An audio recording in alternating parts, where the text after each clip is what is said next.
Oke, perkenalkan dulu nama saya Malvin Nur Cahyanto dengan NIM 225231017. Saya dari kelas PBS 1A. Di sini saya akan menjelaskan bagaimana proses terjadinya perjanjian Giyanti dan bagaimana prosesnya terbelah Jawa itu seperti apa gitu ya. Kurang lebih seperti itu. Jadi tonton sampai habis videonya, semoga bermanfaat. Let's go.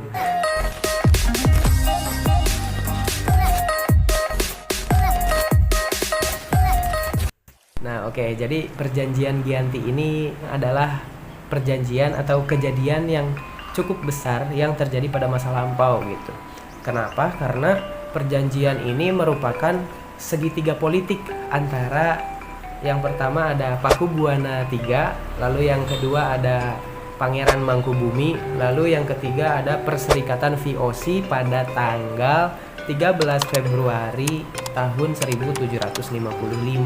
Nah, pada masa itu perjanjian ini tujuannya adalah untuk meredam api konflik yang sudah terjadi berlarut-larut gitu. Jadi pada saat itu Mangkubumi ini karena membantu Pakubuwana II dalam menyelesaikan konflik, sehingga Mangkubumi ini diberikan sebidang tanah oleh siapa? Oleh Pakubuwana II.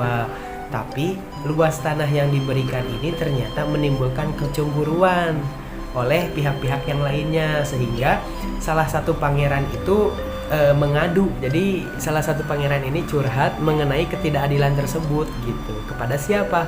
Kepada gubernur jenderal yang pada saat itu menjabat, yaitu namanya Baron van Inhofe. Nah, itulah namanya, orang Belanda gitu ya, susah. Gubernur jenderal tersebut mengeluarkan suatu keputusan, entah itu keputusannya apa, pokoknya membuat si tanah itu tidak jadi dimiliki oleh si Mangkubumi gitu kan. Lalu Mangkubumi protes lah, kenapa gitu gak jadi, kan saya udah seneng gitu. Lalu Mangkubumi ini seakan-akan kayak minta izin kepada kakaknya, yaitu Pakubuwana II gitu. Jadi Mangkubumi dan Pakubuwana II ini adalah kakak beradik lah ya, kakak beradik saudara kandung gitu. Jadi Mangkubumi ini minta izin kepada kakaknya sambil berkata gini, daripada lungguh saya dikurangi, lebih baik buang saja kemanapun hingga saya mungkin tidak bisa kembali lagi ke Jawa. Mangkubumi pun pergi dan langsung pergi pada saat malam itu juga gitu. Nah, sejak peristiwa itulah pecahnya terjadinya perang yang namanya perang Mangkubumen. Itu pecah di sana, ribuan pengawal serta banyaklah, pokoknya banyak darah berjatuhan. Gubernur VOC untuk Jawa Utara yaitu Nicholas Harting. Nah, dia itu terpaksa untuk mengambil sikap. Karena kenapa? Karena dia juga ingin mempertahankan daerah operasionalnya gitu. Jadi ingin menyelamatkan lah gitu. Nah, si gubernur ini akhirnya melakukan perundingan tapi secara diam-diam dia melakukan perundingan bersama si Pangeran Mangkubumi.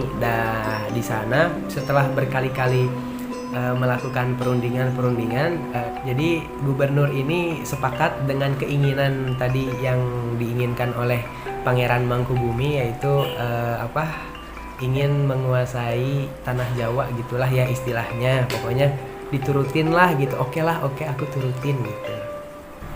Nah, pada tanggal 23 September tahun 1754, nota kesepahaman antara VOC dan Mangkubumi terlaksana akhirnya ya. Nota tersebut pun disampaikan ke Pakubuwana III, yaitu pengganti dari Pakubuwana II. Nota tersebut berisi bahwa Mangkubumi sah mendapatkan wilayahnya. Hore gitu ya. Nah, lalu selanjutnya pada tanggal 4 November tahun 1754, nah beberapa minggu setelah peristiwa tadi ya yang sudah disepakati, akhirnya Pakubuwana III pun menyatakan persetujuannya terhadap hasil rundingan Gubernur Jawa Utara tadi Nicholas dan Mangkubumi gitu. Surat pernyataan itu disampaikan oleh Pakubuwana III kepada Gubernur Jenderal VOC pada saat itu, yaitu namanya Jacob Mossel.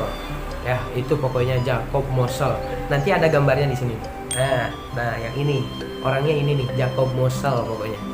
Kesepakatan inilah yang yang mendorong terjadinya sebuah perjanjian besar gitu ya, yang terjadi di desa Gianti, pokoknya desa itulah. Nah, perjanjian Gianti ini pangkal terbelahnya tanah Jawa menjadi dua bagian. Jadi terbelahnya Jawa menjadi dua bagian itu karena peristiwa perjanjian Gianti ini gitu.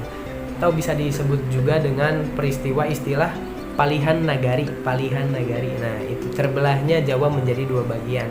Hal ini jadi awal mula naik tahtanya Mangkubumi di Yogyakarta sebagai Sri Sultan Hamengkubuwono ke-1 dengan gelar panjang sekali gelarnya ya, lumayan, yaitu gelarnya Senopati Ingalogo Sayyidin Panatogomo Khalifatullah gitu ya. Nah, itu gelar beliau gitu. Panjang sekali ya. Ya itulah sejak ditandatangannya perjanjian tersebut gitu ya pada tanggal 13 Februari tahun 1755. Nah, pada saat itulah udah fix lah gitu ya, Pangeran Mangkubumi udah jadi raja dan sudah memiliki gelar yang sangat panjang gitu ya. Nah, sementara itu pasca terjadinya perjanjian Gianti, Raden Mas Said atau yang sering kita kenal dengan Pangeran Sambernyowo gitu ya, yang dahulu sempat membantu Mangkubumi masih terus memberontak, masih terus melakukan perlawanan. Karena apa? Karena beliau juga mencari keadilan gitu, mencari hak dia, hak saya mana gitu, sehingga dia masih melakukan pemberontakan. Nah, pada bulan Oktober tahun 1755 ia berhasil mengalahkan satu pasukan VOC.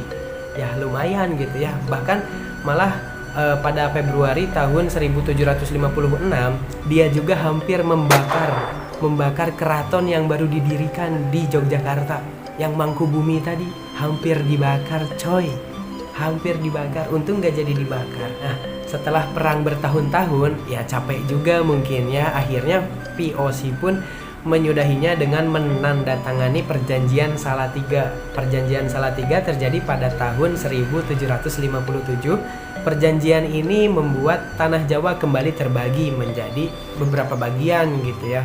Disepakati bahwa Pangeran Sambernyawa atau Raden Mas Said tadi mendapat sebagian dari wilayah Kasunanan Surakarta dengan nama wilayah Kadipaten Mangkunegaran. Pangeran Sambernyowo akhirnya diberi gelar yang sangat panjang ya, gelarnya cukup panjang. Nantilah ada di sini gelarnya panjang.